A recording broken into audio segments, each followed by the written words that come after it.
Hello दोस्तों, स्वागत है आपका मेरे YouTube चैनल सीखो इंग्लिश 007 पर। हमने 25 दिन सफलतापूर्वक पूरे कर लिए हैं। अगर आप रोज़ाना मेरे साथ सीख रहे हैं तो जल्दी से कमेंट में डे 26 लिखकर अपनी अटेंडेंस लगाइए। दोस्तों, क्या आपने कभी भेड़िया आया वाली कहानी सुनी है? आज हमारे 30 डेज इंग्लिश चैलेंज का डे 26 है और आज की कहानी है द सीफूड प्रैंकस्टर। हमें सिखाएगी कि मजाक में बोले गए झूठ की कितनी भारी कीमत चुकानी पड़ सकती है। आज हम ग्रेजिंग और स्कॉल्डेड जैसे नए वर्ड सीखेंगे और इस पूरी स्टोरी का लाइन टू लाइन हिंदी अनुवाद करेंगे। तो चलिए शुरू करते हैं आज की एक्साइटिंग क्लास। और आज की स्टोरी का नाम है द सीफूड प्रैंकस्टर। दोस्तों, प्रैंकस्टर का मतलब यहाँ प्रैंक से मतलब होता है मजाक। जो आज के समय में एक दूसरे से जो मजाक करते हैं दैट इज़ कॉल्ड प्रैंक। और ये प्रैंकस्टर होता है मतलब झूठ बोलता है, मजाक करता है लोगों के साथ। तो प्रैंकस्टर हो गया मजाक करने वाला या शरारत करने वाला। अब इसमें एक लड़का है तो बॉय। तो चलिए शुरू करते हैं। Once there lived a shepherd boy who took sheep for grazing in the hills every day. तो एक समय की बात है, एक चरवाहा, यहाँ पे सीफूड है ना, सीफूड शीप से ही बना ये सीफूड। शीप यानी होती है भेड़े और भेड़ों को चराने वाला होता है गडरिया, या जो भेड़ चराने वाला होता है गडरिया या चरवाहा। तो एक बार यानी एक समय की बात है, एक चरवाहा लड़का रहता था जो हर रोज़ पहाड़ियों में या पहाड़ियों पर भेड़ों को चराने ले जाया करता था। One day when he went with them, he started to feel bored. एक दिन जब वो उनके साथ गया यानी भेड़ों के साथ, तो उसे बहुत बोरियत महसूस होने लगी, यानी उसका मन नहीं लग रहा। बोर यानी मन नहीं लगना। While the sheep grazed, the seafood boy had an idea to have some fun. तो जब उसका मन नहीं लग रहा था, जब भेड़ें चर रही थी, तब चरवाहे लड़के को कुछ मजाक करने का एक विचार आया। He began to shout, "Help, wolf! Help, wolf!" तो उसे जो विचार आया तो वह चिल्लाने लगा, बचाओ भेड़िया, बचाओ भेड़िया। The villagers heard him and came to help him, but found that the seafood boy had just played a naughty trick. तो जैसे ही वह चिल्लाया तो गांव वालों ने उसे सुना और उसकी मदद के लिए आगे आए। लेकिन उन्होंने वहां आकर के यह पाया कि चरवाहे लड़के ने बस एक शरारती मजाक किया था उन लोगों के साथ। क्यों किया? क्योंकि वो बोर हो रहा था।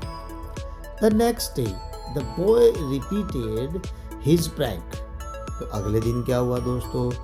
लड़के ने अपनी शरारत फिर से दोहराई यानी वही जारी रखी। Now the villagers were quite angry and scolded him. अब गांव वाले उसकी इस शरारत से तंग आ गए थे और गुस्से में थे, तो उन्होंने गुस्से से उसको डांटा। The seafood boy was enjoying himself with a joke and did not improve. और उन गांव वालों की इस डांट से उस चरवाहे लड़के को कोई फर्क नहीं पड़ा और वह मजाक का आनंद ले रहा था, उसने खुद में सुधार नहीं किया। On the third day, when the boy was grazing the sheep in the hills, the wolf actually came.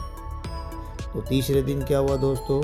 जब लड़का पहाड़ियों पर भेड़ों को चरा रहा था तो वहाँ सच में भेड़िया आ गया। तो वहाँ पे सच में भेड़िया आ गया। तो क्या किया लड़के ने? The seafood boy shouted in fear, "Help wolf!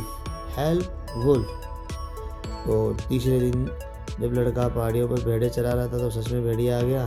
तो चरवाहा लड़का डर के मारे चिल्लाया, भेड़िया आया, बचाओ बचाओ भेड़िया आया। This time the villagers did not come, thinking that it was a prank. इस बार गांव वाले यह सोचकर नहीं आए कि यह लड़का सिर्फ एक मजाक कर रहा है। The boy spent the whole night on the tree to save his own life. The wolf ran away with the sheep. तो हुआ क्या? गांव वाले तो नहीं आए लड़के ने अपनी जान पूरी रात एक पेड़ पर चढ़कर बिताई और भेड़िया यानी भेड़िए जो आए थे वो एक भेड़ों को उठा करके ले गए। तो आज की हमारी कहानी का मोरल है दोस्तों, do not play pranks for fun.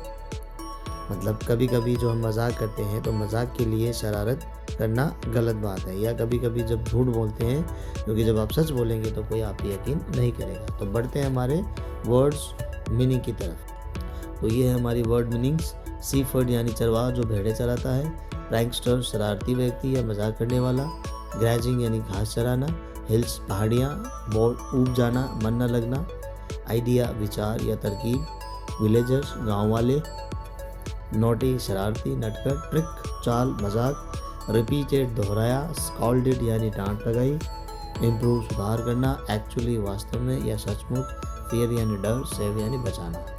तो दोस्तों स्क्रीन पर दिख रहे ये 3 मीनिंग है जिनका हिंदी अनुवाद है मजाक करने वाला, ये तो पहला है, दूसरा है सुधार करना और तीसरा है आपका डांटना। तो आपको आज का होमवर्क है ये आपको इन तीनों हिंदी जो मतलब यहाँ पे लिखे हुए इनकी मीनिंग्स आपको इस पैराग्राफ में ढूंढ करके बतानी है। मुश्किल नहीं है, आसान है, आप मीनिंग्स का सहारा ले सकते हैं। तो मिलते हैं आपके नए वीडियो के अंदर डे 27 में, तब तक बने रहिए दोस्तों। अगर मेरी मेहनत आपको पसंद आ रही है तो वीडियो को लाइक करें, चैनल को शेयर करें अपने दोस्तों में और सब्सक्राइब ज़रूर करें। धन्यवाद।